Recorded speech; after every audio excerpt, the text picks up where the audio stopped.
This idea that we are exceptional, we are cooler than, we are more devout than, we are smarter than, that was very much part of the circle ethos.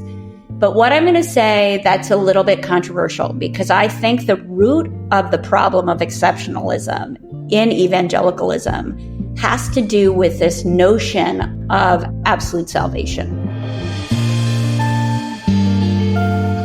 Hi, I'm Brandon Nappi. Hi, I'm Hannah Black. And we're your hosts on The Leader's Way, an audio pilgrimage from Berkeley Divinity School, the Episcopal Seminary at Yale University.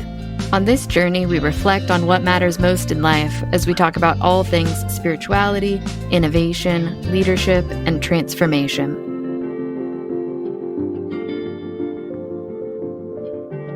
Hey, Hannah. Hey, Brandon. How are you doing? You know, it's hot, hazy, and humid here in the New England summer at Yale and in Connecticut. Yeah. And I'm moving kind of slowly. I'm a little grumpier than usual. Oh, yeah. I hope it doesn't affect the humans I'm living with and my dear colleagues like yourself. Most of my grumpiness is usually just on the inside, but I welcome you to tell me if it's wearing off. I think you're just generally so golden retriever that when you describe yourself as grumpy, I read you as like maybe a sleepy, happy retriever. That's it. Or like I'm a golden doodle. A golden It's just overheating. No, I'm here for the grump, to be honest. I like the honesty of the grump. Okay, maybe we'll get theological for a second. Some days, and I wonder, you wonderful listeners out there, whether you're a veteran listener, whether you're new to the podcast, you're a clergy leader, you're a seminarian, you've just stumbled randomly off the street into the podcast. Sometimes when I get up in the morning, I'm just overwhelmed by the human condition. Oh my. Meaning just the heaviness around how human beings hurt one another. I mean, often without intending to, and just the kind of brokenness of the world and the suffering. And I think one of the things that maybe unites us as kind of leaders in the church or, teaching theology, it's sometimes like our nervous system is on the outside of our bodies and we resonate with the suffering of the world and the experience of others. And on some days, maybe it's like a summertime thing. Some days it's just so much. Preach. Yeah, so that's how I'm doing today. Wow. How are you doing? Tell me. Okay, so my plans for this conversation were different from that.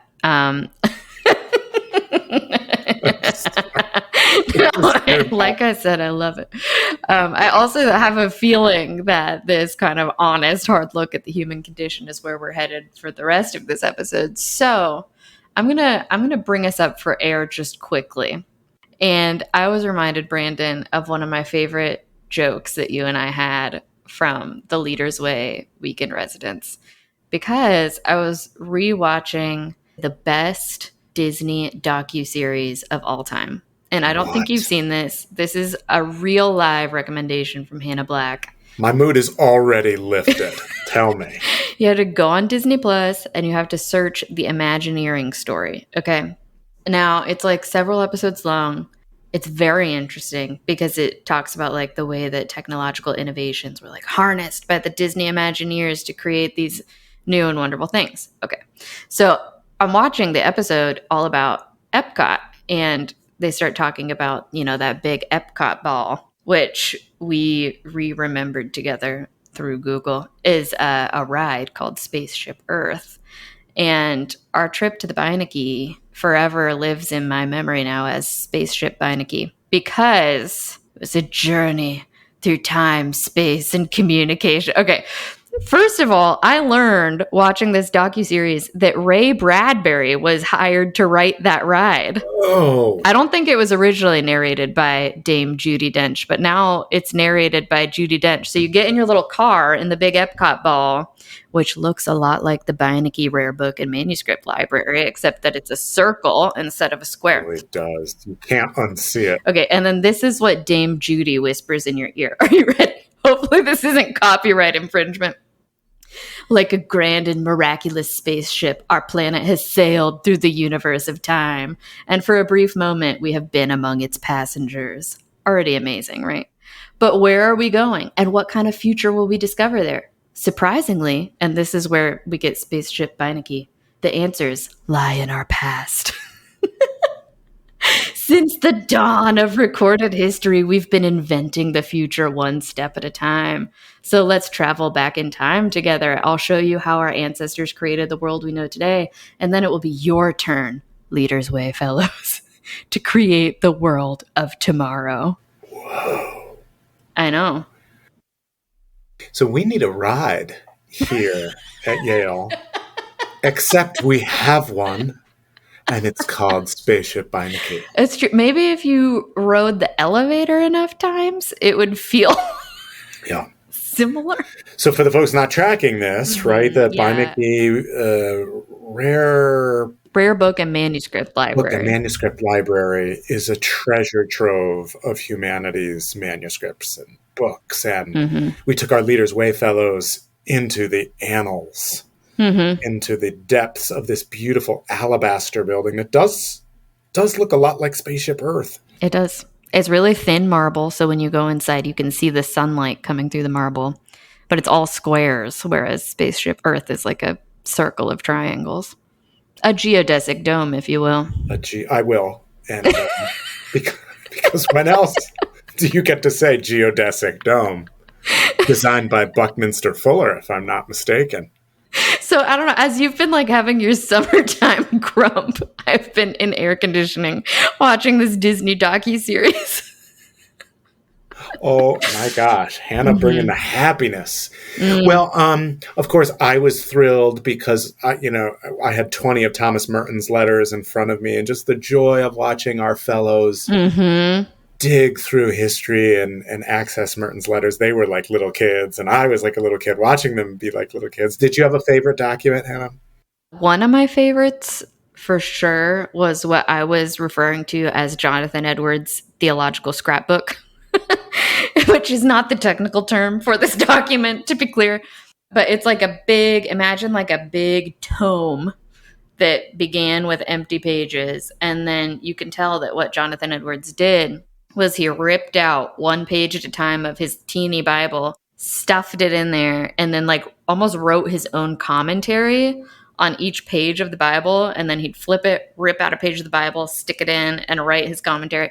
So it's this like crazy, large, leafy tome with this like minuscule, scrupulous penmanship. That was super interesting.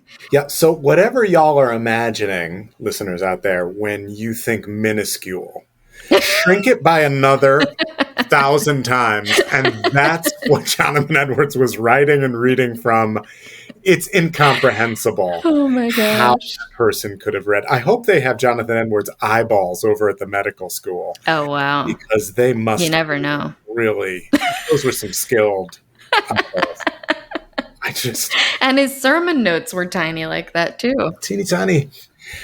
So we create the future by looking at the past. I mean, I think exactly. I think our fellows really got that, appreciated that, and we're doing this in real time. Totally. In a really intentional way. I mean, I'm just so excited that our 40 or so fellows came together and were just so diligent and intentional and caring for one another as they seek to listen to, how to follow the Holy Spirit to meet some of the greatest challenges of the world. So pray for them. They'll be with us through March of 25. And then join us next year. And then join us on Spaceship Beinecke. You know what would be a really excellent prank is instead of giving my mini lecture to introduce the library, if I just read the Judi Dench script to see if anyone noticed. Oh my gosh. I wonder if I could sneak a fog machine into Beinecke. I feel like it needs a mist. Yeah. Mystery. Oh, definitely. And at least one animatronic. Okay. Grant proposal. Grant proposal. Okay, well, at the risk of truly devolving, maybe we should introduce today's guest. And instead of looking at the literary past, enjoy the literary present. Good idea. And I'm so excited that we have Eliza Griswold with us this week on the podcast. As many of you know, Eliza Griswold is author of 6 books of poetry and nonfiction. Her book, Amity and Prosperity, One Family and the Fracturing of America, was awarded the 2019 Pulitzer Prize in General Nonfiction. She writes for The New Yorker. She's taught at New York University. She lives in Princeton, Jersey, where she teaches and leads the journalism department. And in this episode, we are looking at her new book, Circle of Hope, A Reckoning with Love, Power, and Justice in the American Church. A real deep dive into a progressive evangelical Christian church that most of us would never get to explore without her amazing work. So I hope you enjoy Eliza Griswold.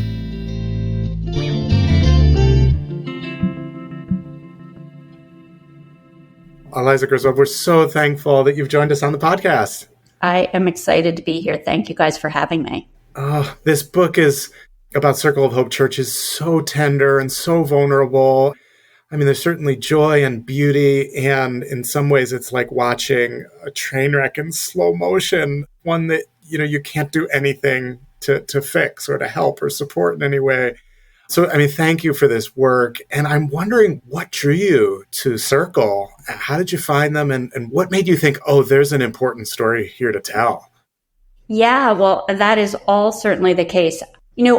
As a reporter who works on religious issues and works on religion for The New Yorker, I am very aware of the way that the media portrays sort of the monolith of evangelicals, right? And it's certainly true demographically that we've got an overwhelmingly conservative majority in those who consider themselves evangelical. Yet at the edge of that population, we're looking at least 3.5% of adult Americans, about 8 million people who are a very different kind of evangelical. And I have a lot of hope for some of the people in that movement who I think are pretty incredible. And so I found Circle of Hope because I was writing for The New Yorker about Shane Claiborne, who is kind of like one of the foundational leaders of this movement, I would say, for many decades. And I was with him on a street corner in Philadelphia where he was doing his latest project, biblical interpretation, which was literally melting guns into garden implements to follow the biblical injunction, of beating swords into plowshares. And as he was on the street corner in a pretty hard-hit neighborhood of Philadelphia, struck by the opioid crisis, with his mobile forge, poking the barrel of an AK-47 into this fire, I noticed behind him a group of people who only could be members of the evangelical left. They were in thrift store chic. They had sleeves of tattoos, but many of them earnest tattoos, right? Some piercing, but most of the women were in long skirts, a lot of Crocs. And I suspected that they were members of a church. And I asked Shane, and he said, yep, those are members of the church that I'm going to. And that church is called Circle of Hope. So it was through that introduction that I came to know first the pastors and then those who went to the 4 congregations in Philly and New Jersey. I think there are so many folks who are still having a hard time wrapping their heads around progressive evangelical, right? For all the reasons you suggested. These are not categories that folks often put together.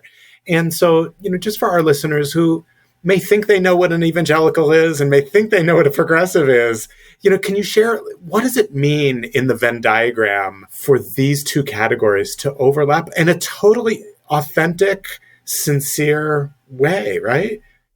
Yeah, no, that's a great question. So I think probably the best way to answer it is like a little history lesson, which is, so we see evangelicals today as obviously overwhelmingly conservative and really members of the Christian right. But if we go back a few decades, more than a few decades, for hundreds of years in America, evangelicals were people radically committed to social justice, who were rejecting the status quo in favor of building a kingdom of heaven on earth for everyone. And it's only since the late 60s and 70s where what sort of Republican political operatives and conservative pastors, meaning Jerry Falwell in particular, came together to form a voting bloc, first in opposition to segregation, and then very quickly in opposition to abortion. Mm-hmm. Over those past decades, we've seen evangelical become associated with the Republican Party and with conservative politics and social movements. That is a new phenomenon. So at the edge of that movement for decades, we have seen, beginning again in the late 60s, a mass movement among hippies, among the counterculture, right, to embrace Jesus. And they did this for lots of reasons. I mean, you had, kids strung out on drugs in Haight-Ashbury originally listening to street preachers being like, wait, there has to be a better way. But this was a popular movement of the Jesus freaks, right? We had Jesus on the cover of Time magazine, the musical's Hair, Jesus Christ Superstar. Like, this was a popular movement. And it was socially conservative. I mean, at the heart of it, these guys were living on communes, but they were not embracing free love. They were following the kind of conservative biblical tenets, social tenets of the Bible. So that was the late 60s. We watched through the 70s, 80s, 90s, and 2000s. As this group becomes aware, they really are formed in reaction to conservative evangelicals. They are doing something very different. And I think what I love most about them is they are no less literally adhering to the Bible. And so all those terms that we have, that we associate, are kind of like dog whistle for evangelical, like, well, I'm Bible believing. Well, I would have a hard time saying to these guys who are like building gardens in vacant lots in Pennsylvania and in Philadelphia, like that they're not Bible believing. They are following the literal tenets of the Sermon on the Mount. And so for that reason, I think they're really exciting and very interesting. I use the term, and others use the term evangelical left and even progressive evangelical, which doesn't really get to the heart of who they are, because the idea is rejecting worldly political categorizations. And so for that reason, probably the better term is radical evangelical. So keeping in mind all of this historical context and then all kinds of context, really, did things still surprise you when you started to speak with this community? What surprised you? What happened in the book was not what any of us foresaw. And, I really did not intend to cover a train wreck. And the pastors of Circle of Hope certainly did not intend to have a train wreck either.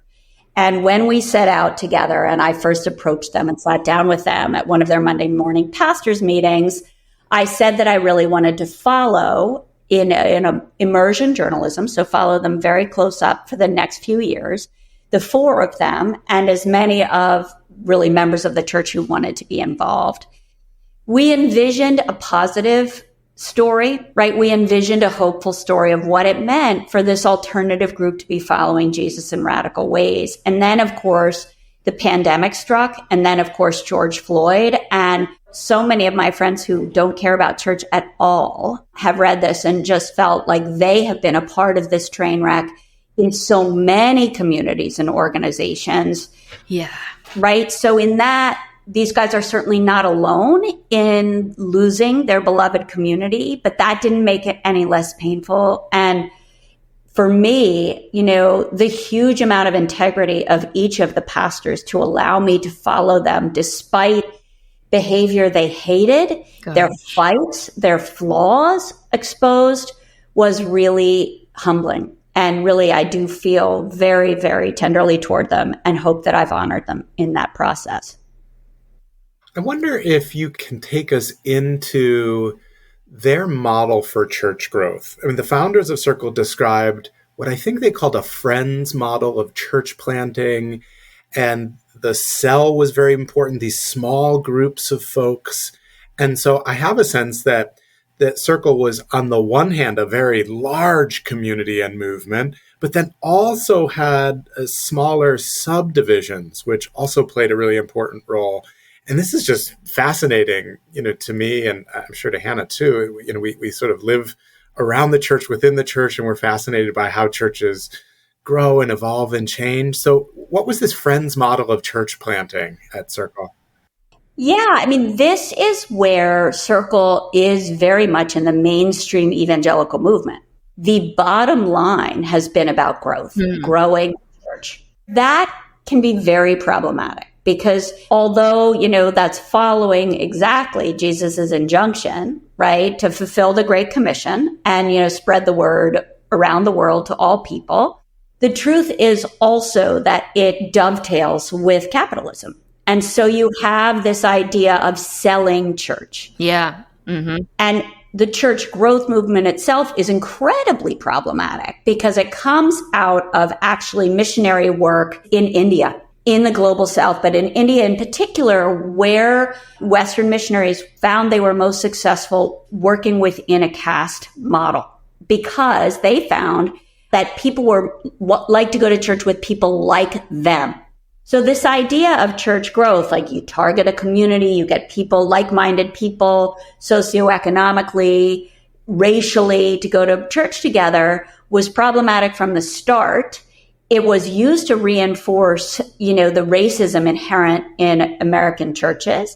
And then in the 80s and 90s, it became part of this cell model. Like it could be a Bible study, but these guys are not Bible study types. They're going to meet in a skate park. They're going to meet in a bar, right? They're going to meet beyond the bounds of a normal small group in an evangelical church. But that's the idea. How do you be part of a large community and live that along with other people? And the cells for many people were more powerful than the worship experience on Sundays.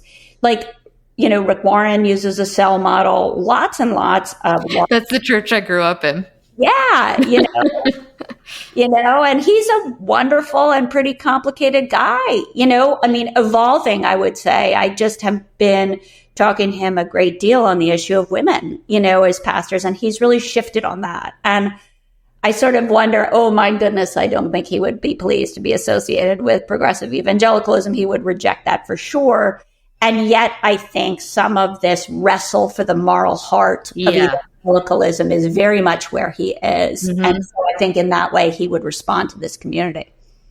Yeah, I mean, you mentioned, the role of women, particularly with Rick Warren, but I wonder if you could describe the role of women, what leadership was like for women in Circle. And I wonder if in that overlapping part between progressive and evangelical topics of women's leadership, race, are still really hotly contested. They absolutely are. The issue of race is what's most prevalent in the book, and many ways in what divides the church in the end. One of the things happening alongside that was that the issue of women and leadership didn't come into the fullness of discussion because right? It was like, well, these questions are asked and answered. We have women who are pastors. And yet the division of labor within the church was such that 12 women made the Easter cookies. Women did double labor. And I know I can think of some people listening to this and being like, well, that is not true. You did not. Yeah, I understood. And one thing that was incredibly prevalent was that the two women pastors were often silenced by the men, were often not fully present in conversations. And that was incredibly palpable. As in so many communities, like as I sat watching this, I thought, well, how come you guys can't get around the changes that need to happen around race and women at the same time? These are intersectional. We know intersectionality. They did too. And yet constantly there was a wrestling between what's more important here and what are we going to do first and how. So, I mean, speaking of issues that many churches deal with, Brandon brought up the pandemic and George Floyd's murder, and we all experienced that somewhere with somebody. But you've had the opportunity to really reflect on how a community encountered these events. Could you talk a little bit more about that? I first sat down with the pastors and asked for permission to embed myself in their lives and in the church in the sort of early fall of 2019. So long before, obviously, the pandemic and George Floyd, or about 6 months before. And what happened is, first with the pandemic, the issue of closing the church to in-person worship was the first sign of conflict I saw among the pastors, personally, but also ideologically, right? Because you had one camp saying, look, we need to follow the best way to love your neighbor is to shut down in-person worship. And you had alongside that the sort of harder core history of, we do not follow government strictures. We follow Jesus. So who cares what the governor mandates? And not in a completely irresponsible way, but more like, well, the governor says we can go to Home Depot. And if you can go to Home Depot, you should be able to go to church. And in fact, isn't that so important? Yeah. Exactly. Like, who is deciding our values here? Mm-hmm. Because if we're allowing, the secular government, whether it's progressive or conservative, to decide our values, then we are not being the church. So that contest between, and particularly the two male pastors, as I watched that unfold pretty quickly, was an indication to me that there was more conflict ahead. So they decided to go online. They did that. And as soon as they were online, the two male pastors, as they said in their own words, they ran away with it, right? They did a lot of like pork pie hat mansplaining, like it very much dovetailed with like what we think of like evangelical megachurch, like, hey, man, over to you. Let's like riff on scripture. And the women got left behind and people noticed that. And then what happened within several months after that was that the murder of George Floyd brought up a new fight, a new wrestle between what does it mean to be the church? And Circle of Hope was really good at protesting. They'd been doing that for a long time. And yet there were those within the church, who said protesting wasn't enough. And then another group who said, we don't get involved in politics. That's what I was just wondering about. Right?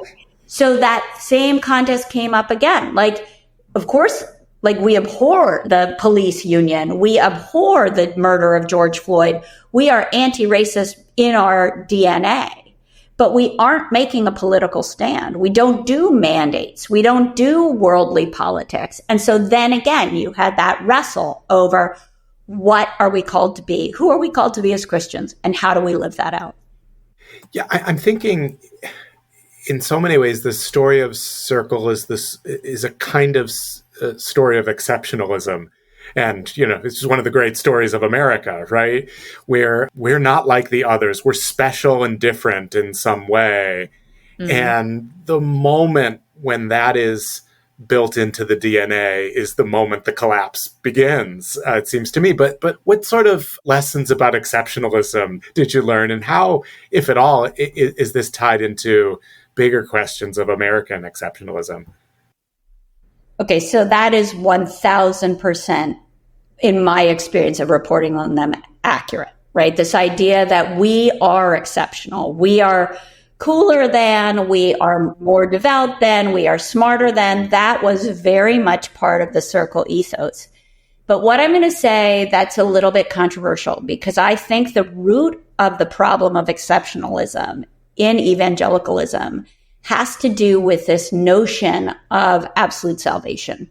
And, I've looked at this for a really long time. My first book, The 10th Parallel, I traveled throughout the global South looking at how is it that in the places where Christianity is growing the fastest, it's also often associated with violence, right? And because there is this assumption, this us versus them, we are better than, we have the right to defend ourselves, a nativism that overlaps with exceptionalism. We see that in America these days with the Christian nationalism. We see the rise of that. It allows an entire dog whistle culture. Because what is Christian nationalism and how has, Trump played into that? He has created this idea of America is an exceptional, Christians are exceptional in a European model, meaning they're white, right? So the theology in which I was raised, there was no idea of exclusive salvation, none at all. And it wasn't until I became a reporter in the early 2000s, and first went to Sudan with Franklin Graham. For the first time, he went to the north to visit Bashir, who had waged the largest jihad in history, right? These two men were sworn enemies. watching that clash of civilization stuff in real time, I just had not understood that there were Christians out there who believed that their faith made them better than everybody else. And not even in some prejudicial way, made them compelled to help bring others their faith. The whole idea of love becomes really complicated and really condescending, because it's like there's like an inherent conflict that you're bringing to the dynamic. There's inherent that dialectic that some are saved and some are damned cannot, and even with people at the church, and not the current pastors, but some of the older school people. I went to the mat around this because this is really something I think about. And one of the founders just kept saying, well, I believe that even good Hindus meet Jesus in heaven. And like, maybe that workaround worked in 1990, but it does not work anymore. And I think for me, it's really getting gritty about that. Really getting gritty about that is really important. I want to know what it was like to enter a community with such a sensitive and tender charge, and to form relationships and report on people who are real flesh and blood people, not just characters. Tell us about that experience. Sure. So I'll start with that idea of reporting on flesh and blood people. So I have, decades of experience doing that, and which is why I feel that I can do it. And especially my last book, I spent 7 years in a community at the edge of Appalachia with a family who was sickened by oil and gas production next to them in the land. And the Haneys is their name. And they did not understand what was like, they weren't sure what medically was wrong with them. Their whole community loved the oil and gas industry because it was bringing money back to their farms.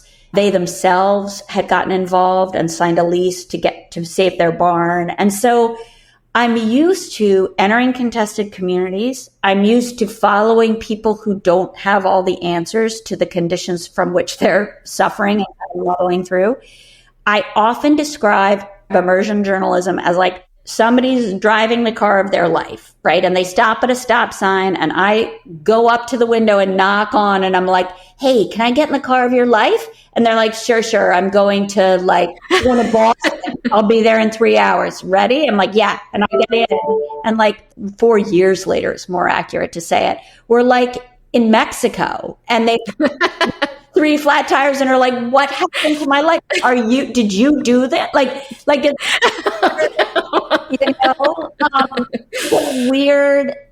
It's a weird and wonderful relationship, and it can be pretty fraught. So with these guys, tenderly following them was really difficult. It wasn't so difficult as things unfolded, right? Because they would forget that I was there. Mm-hmm. Part of my process involves sharing what I've written, never on the page. We don't do that as journalists, but aloud, reading back to folks what I had observed and what they had said. And that's a part of a fact-checking process. Now, that isn't does this sound exactly right to you? You've got to agree with it. But it is very helpful because people often catch things where they say, well, it wasn't quite like that, and this is what I was thinking. So that process was excruciating because it made them encounter who an observer had seen them to be, and it made them relive one of the most painful experiences of their lives. So that was really, really hard. And again, the amount of time itself that each of them devoted to this project was pretty incredible. I'm curious, because your work is so immersive and you have beyond a front row seat to humanity, how do you change in the process of this deep immersion, this close-looking curiosity? You're getting the whole spectrum of people's lives. And I wonder how you evolve and change in such an intensive process like that. That is something nobody has ever asked.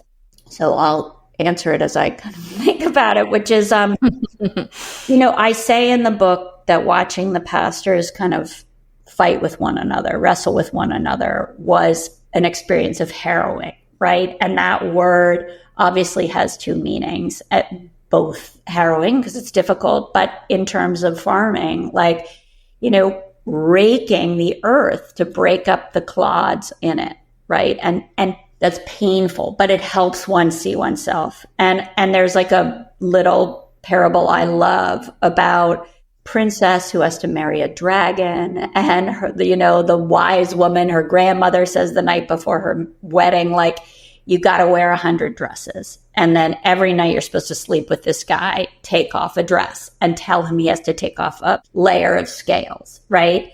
And that happens. And what happens as the dragon pulls off more and more scales is, he begins to bleed. And of course, when the scales are removed, he's a human underneath. And I think that for me, walking this walk alongside people is very much like that, where I am invited time and again to see my own blindness, how I'm like them, the presumptions that I share. The ethics of it are complicated. So when I catch myself, like, am I being honest here? What's my role? Have I overstepped? Because one thing I really think we need to have a more full, the idea of fly on a wall journalism is just not true. Things change by virtue of our presence. And there are places in this book where it's intellectually dishonest to say that by virtue of being there, I didn't change things. Right. And also, like, they could not hear one another. And there were moments where I would sit in these meetings and just be like, hey, man, are you here? Like, I have what I need now. You guys are not here. You're pretty close here. And they would just pull the same crap. Oh, my gosh. So how does it change me? I hope it helps me see my human flaws and address them. It definitely makes me ask ethical questions about being alive all the time. And I mean, obviously, when it comes to a church, I'm a pastor's kid. Like, does it make me investigate my theology? 1,000%. 1,000%. And all my little dodgy answers of like, yes, I'm sociologically a Christian, like, they're not good. They're not good enough to move front and center with people living it like this. So it helps me ask those questions, both like to the deepest core of myself, but also on the surface, like how do I live this alongside them, if that makes sense. It's hard. I mean, it's killer. Like, yeah, the project, one of my recent stories for the New Yorker was about kids who've lost their limbs in Gaza. And, I just was with some of those kids, and then I got on a plane and there were some pushy teenagers on the plane. And I lost my stuff on those teenagers on a scale of which was completely unacceptable. And I know well enough from a long time of working in war zones that is secondary trauma. And if I don't take care of myself, it's going to come out sideways. And although there were certainly not stakes like that for this book, and the people in this book, there were for their lives. That's something I'm really protective about. In the secular media, like, the fall of a church is like, yeah, of course, they all fail. Right. Messy places, like, whoever belongs to those already, who knows, right? And I'm like, no, you have to understand these guys really, really, really care about what exactly is on this page. And I have to be vigilant about that in a way that sometimes I'm not. So I don't know if that helps answer. I think as an author, it seems like one of the hallmarks of kind of Eliza Griswold's work is this honesty.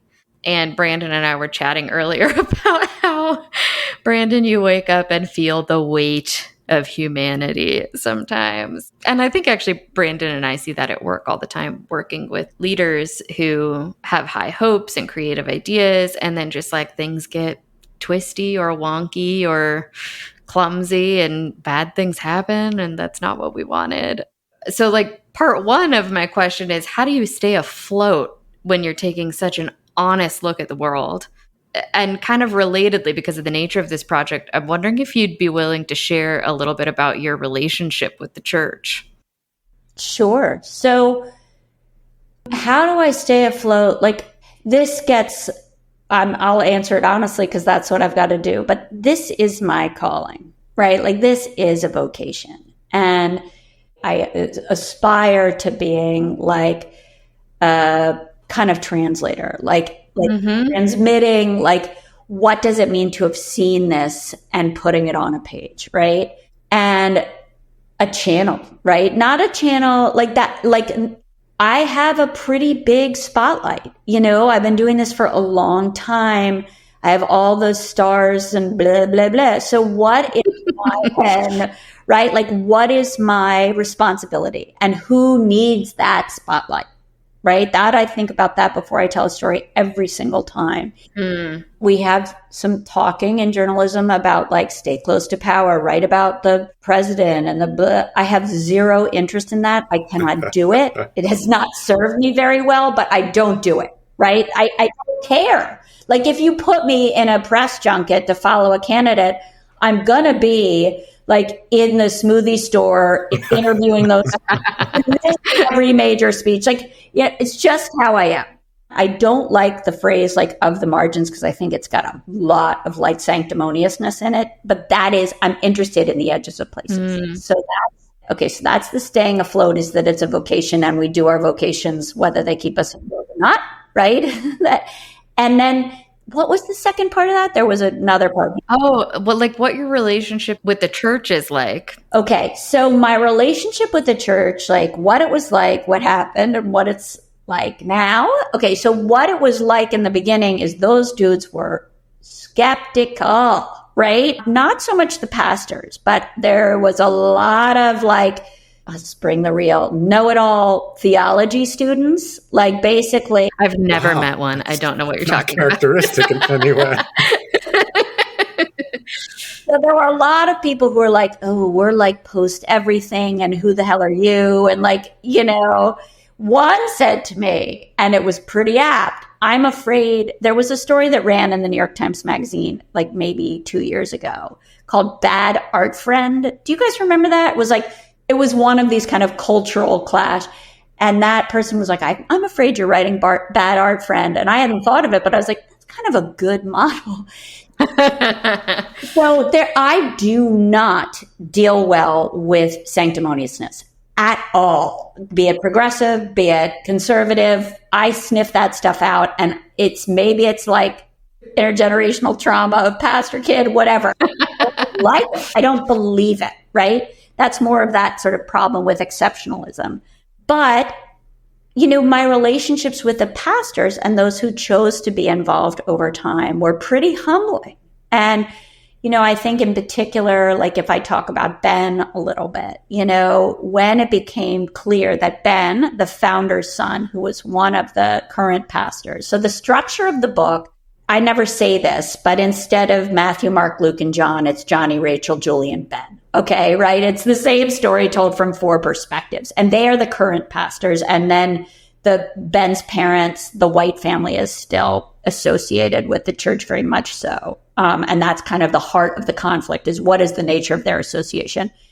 When it became clear that Ben, the founder's son, was not going to be able to stay at the church, which is ultimately what happens, whether he was going to be kicked out or whether he was going to quit, which he could not have believed. Like this, his whole life was about taking over this church. And when I said, are you going to let me still follow you? If I were Ben, I would have been like, F you and your dang book, from which I benefit not at all. Like, why am I doing this? Like, I did this because I believed that it was helping people understand Jesus. It's a train wreck. I don't know what this book is about anymore, and I am out. Like, I might have said that, but that's not what Ben said. He said, okay, I guess so. And it was that integrity in that relationship. With Julie, who's one of the 2 women pastors, when we first sat down, she was the most skeptical before the book began. And when I sat down with her for the first time and I was like, tell me about your childhood. And she was like, I was 11 when I first went to missionary boot camp.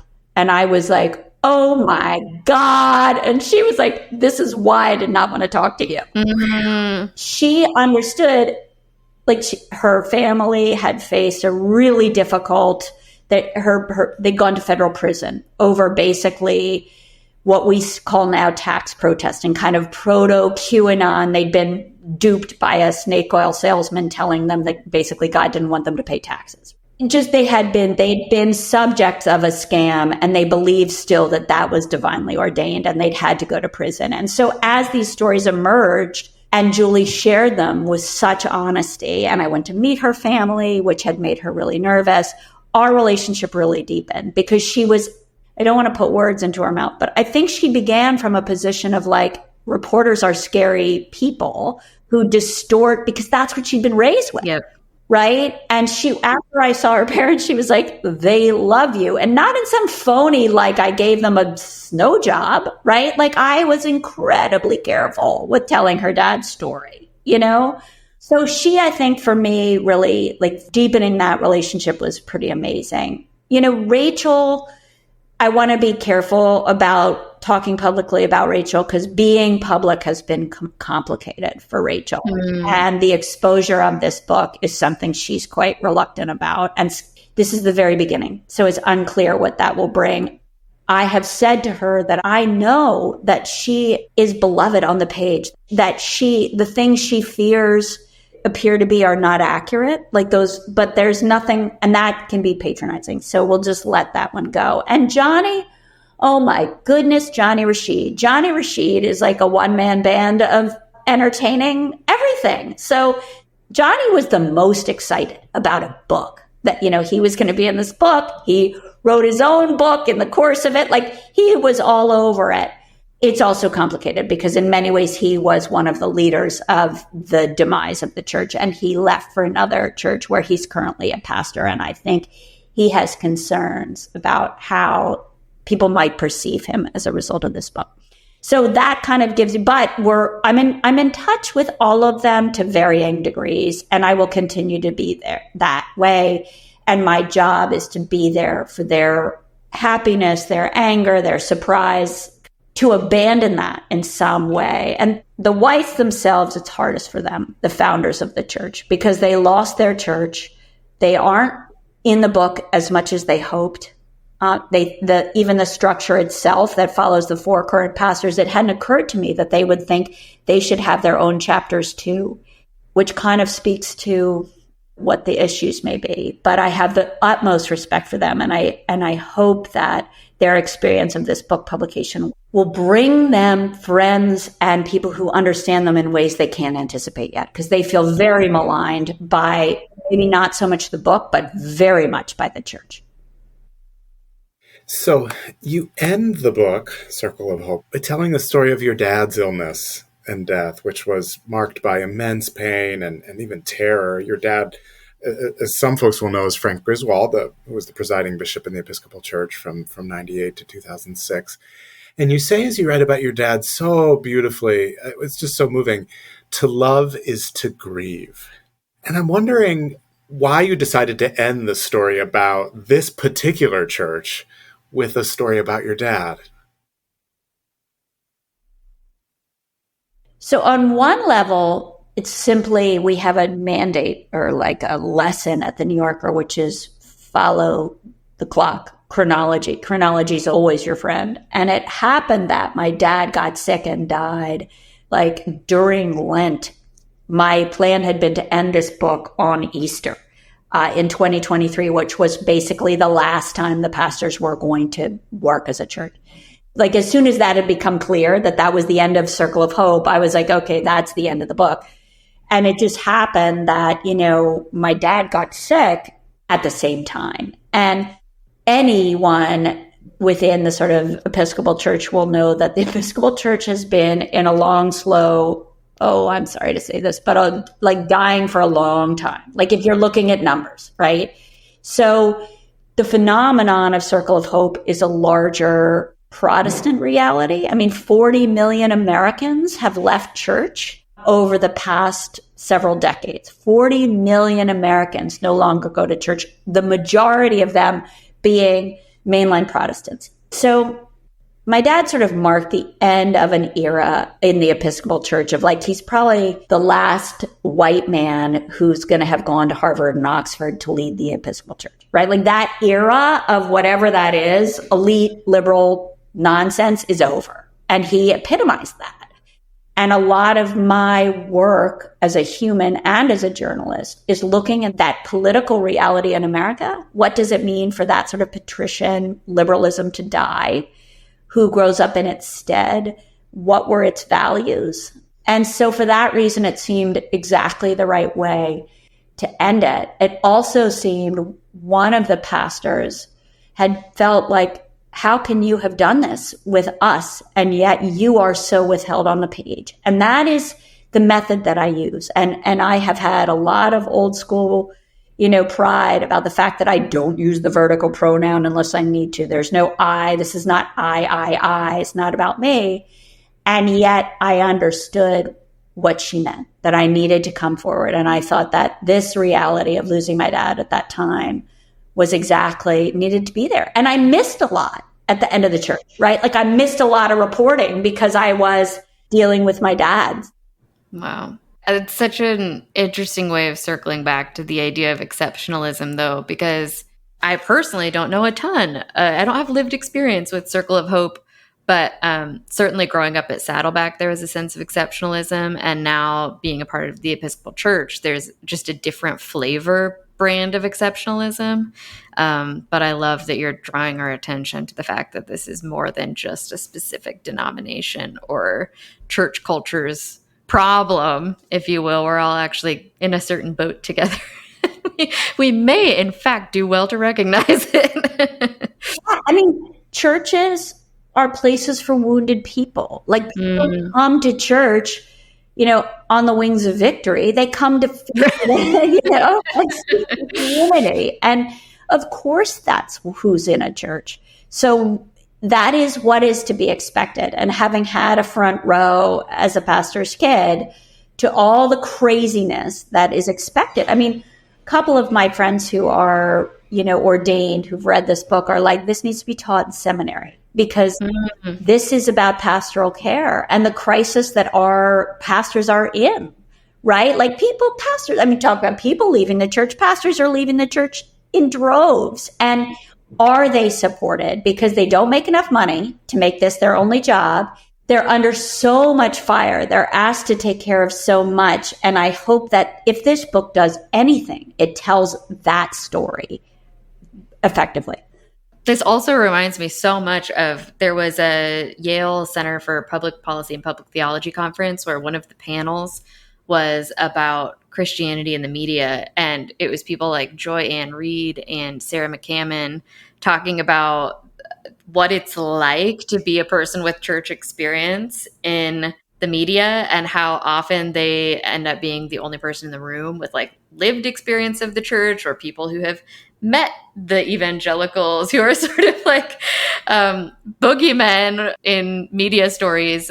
But it's really interesting that you're drawing attention to evagelicals who are even calling themselves evangelicals, but aren't the classic character that we get in the news. These guys they were really uncomfortable being called evangelicals, some of them. Really? Okay. I was like, I'm so sorry. Good luck getting away from that. I know your theology well enough to feel that I have the authority to explain, do you believe, in the absolute salvation? You know what I mean? Like I could, they're yang enough to wrestle that question to the ground, but it is a fraught one. Wow. Well, it's a weird political moment for an American to go around saying, I'm a Christian, because of what that means in the news. Absolutely. I just feel so much gratitude, Eliza. Thank you for this work. Thank you for sort of committing to be there in the trenches amid the woundedness that is humanity and the church. And thank you for saying yes to this vocation. You said to love is to grieve. To tell the truth is also to love. And so, thank you for kind of this unique way of loving in the world, to tell the truth about the human experience and sharing it with so many of us. So we're just so thankful for your work and your time. Well, I can't thank you guys enough. It's been a real pleasure. And you've asked questions I had not even considered, which of course makes me really uncomfortable, but really great. if I can dish it out, I got to be able to take it. So thank you so much for your excellent questions.